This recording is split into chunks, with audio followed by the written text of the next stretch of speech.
Christophe Arnaud, bonjour. Vous êtes ambassadeur de France en Grèce où nous sommes aujourd'hui à l'occasion de la visite officielle du président Sarkozy. Pouvez-vous nous présenter cette visite ? Oui, alors c'est la première visite officielle d'un président de la République française depuis 1982.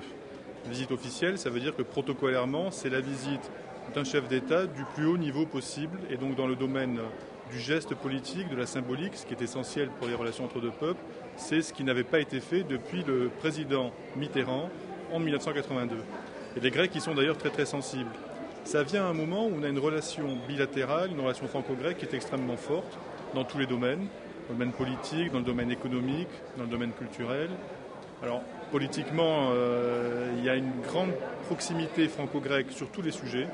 Ils ont la même vision de l'Europe que nous, une Europe qui est pas seulement une Europe du libre-échange, mais une Europe qui a une ambition politique, une Europe qui veut avoir une défense, une Europe qui veut avoir aussi ses principes dans le domaine social. Pour tout ça, ils sont très proches de nous. Ils sont proches de nous plus largement dans le domaine économique. La France est aujourd'hui le premier investisseur étranger en Grèce. On a plus de 130 entreprises qui ont investi ici, souvent fortement, ce qui fait qu'on est aussi le premier employeur étranger. On a 30 000 Grecs qui travaillent pour les sociétés françaises. Et puis dans le domaine culturel, on a, vous le savez peut-être, une francophonie ancienne en Grèce. Parfois en France, elle est méconnue d'ailleurs. On pense beaucoup au Maghreb, on pense moins à la Grèce. Or, il y a beaucoup de francophones. Il y a aujourd'hui 300 000 personnes qui apprennent le français. Et puis la Grèce est membre de l'OIF. Alors voilà, en quelques mots, un petit peu ce paysage très riche. Et là-dessus, évidemment, il était très important que le président Sarkozy, qui est très populaire en Grèce, puisse venir, à la veille de la présidence française, relancer cette relation, lui donner une forme nouvelle, créer ce qu'il a appelé tout à l'heure dans son discours au Parlement, une nouvelle alliance.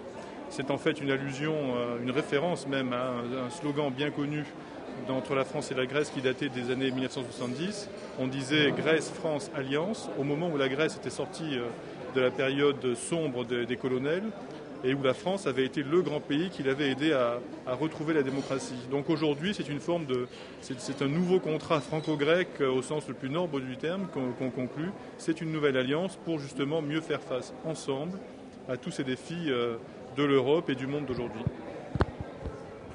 Quelle est la signification de l'hommage rendu sur la tombe du soldat inconnu ? Alors ça, on retrouve le cérémonial de ce que j'appelais la visite officielle. Quand vous faites une visite de travail simple, il s'agit juste d'avoir des entretiens avec le chef d'État du pays ou le chef de gouvernement du pays où vous venez. Donc les choses vont assez vite. Et en Europe, c'est la visite la plus fréquente. Et puis il y a des moments où les deux pays jugent qu'il faut donner plus de solennité, plus de force à la réaffirmation de la relation.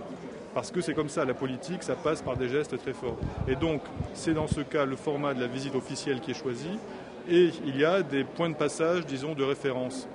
Il y a parmi ces points de passage, cet hommage, ce dépôt de gerbes sur la tombe du soldat inconnu. C'est un petit peu comme si chez nous, le président grec avait déposé une gerbe à l'Arc de Triomphe en fait. Donc c'est la reconnaissance de l'effort commun dans le combat face aux ennemis depuis 2 siècles. Donc pour toutes les populations, c'est un élément important. Et je crois qu'on en a vu d'ailleurs une belle illustration parce que c'est le moment qu'on choisit des Grecs pour se rassembler, vous l'avez sans doute vu, derrière les barrières qui étaient posées et pour venir spontanément saluer le président. L'Union pour la Méditerranée sera lancée officiellement dans 1 mois. Quel en est l'accueil ici en Grèce ? Alors la Grèce a été un des pays qui ont le plus vite et le plus clairement apporté leur soutien. Pourquoi ? Parce que ça rejoint là encore la vision d'ensemble qu'ils ont à la fois de l'Europe d'un côté et de la Méditerranée. Inutile d'expliquer longuement pourquoi la Grèce est un pays méditerranéen. Ils l'ont été, je dirais, presque avant la France, puisqu'ils ont été des marins dès le 5e siècle et dès avant ça que tout le monde connaît. Mais enfin, aujourd'hui encore, ils savent que leur avenir passe par leur relation avec tous leurs voisins de la rive nord, mais aussi de la rive sud. Alors, à la rive nord de la Méditerranée, il y a l'Union européenne qui structure beaucoup la relation. Et puis en fait, avec les pays du Sud, il faut aller plus loin sur des projets concrets. Et quand donc le président Sarkozy a parlé de cette union pour la Méditerranée, évidemment, l'idée d'aller plus loin avec les pays du Sud, d'avoir des projets concrets, par exemple dans le domaine de l'environnement, ou bien pour créer des autoroutes de la mer, comme on appelle ça, évidemment, les Grecs ont répondu présent. Et ils ont d'ailleurs commencé déjà à réunir leurs entreprises, à voir avec leurs associations comment on peut avancer. Ils sont donc très, très allants. Et ça a été confirmé aujourd'hui d'ailleurs dans vous l'avez vu, les échanges qui ont eu lieu. Pouvez-vous nous présenter les accords signés aujourd'hui ? Alors il y en a eu 3. accord au sens large, disons 3 textes. Le premier, ça a été justement, je parlais de la proximité franco-grecque dans le domaine de l'Europe, c'est une déclaration co-signée par le président Sarkozy et par M. Karamanlis, le Premier ministre, sur un partenariat dans le domaine de la défense. C'est un texte politique, il est rare que 2 chefs de gouvernement et d'État signent comme ça une déclaration. C'est le signe justement qu'on veut aller plus loin ensemble dans le partenariat de défense et pour l'Europe de la défense. Partenariat de défense, c'est ce qui est politique, on est alliés face à tout ce qui se présente. On l'a vu récemment quand le président de la République a apporté le soutien de la France sur la question du nom de l'ancienne République yougoslave de Macédoine, mais on le verra, on le voit sur tous les dossiers. Dans le domaine des équipements, bien sûr, c'est un sujet qu'on évoque et sur lequel le partenariat entre la France et la Grèce continue de fonctionner et on l'espère de se développer. Et puis c'est un partenariat aussi de coopération pour monter des projets, pour être ensemble en soutenant des initiatives qui vont renforcer l'Europe de la défense. Bref, cette déclaration, c'est ça. On pose un cadre qui fait que les 2 pays vont aller plus loin ensemble. À côté de ça, il y a eu 2 autres textes. Le premier, c'était un texte à nouveau entre ministres de la Défense cette fois-ci, mais à nouveau dans le domaine de la défense. Une déclaration signée en vue d'une coopération franco-grecque pour la formation des pilotes de l'armée de l'air. Donc c'est l'application directe du texte signé par le président et le Premier ministre. On est là vraiment dans l'application concrète de ce que signifie le partenariat. Et puis le troisième texte, c'est en fait un texte de coopération culturelle.